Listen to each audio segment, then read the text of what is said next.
নমস্কাৰ, মোৰ নাম শ্ৰী ঋতিক বৰদলৈ। মই আমাৰ পাঠ্যপুথিত থকা এটা সাধু ক'বলৈ ওলাইছোঁ। ভুল হ'লে ক্ষমা কৰিব। সাধুৰ নাম দুজন বন্ধু আৰু এটা ভালুক।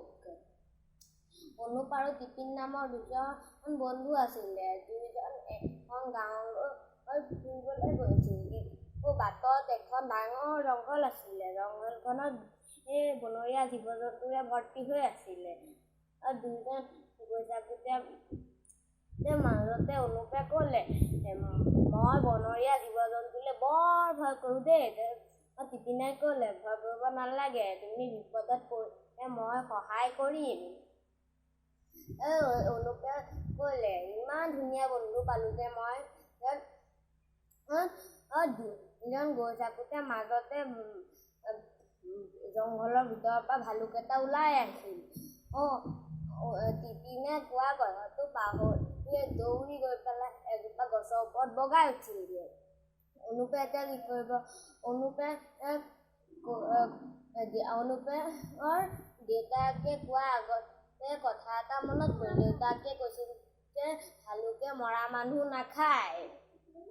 সেইকাৰণে সি মাটিত শুই পৰিল। ভালুকটোৱে আহি অনুপক শুঙি চাইলে যে এইটো মানুহ মৰি গ'ল। ভালুকটো জংঘলৰ ভিতৰলৈ আকৌ গুচি গ'ল।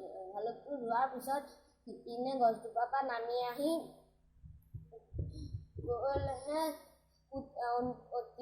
অনুপক সুধিলে, তোমাক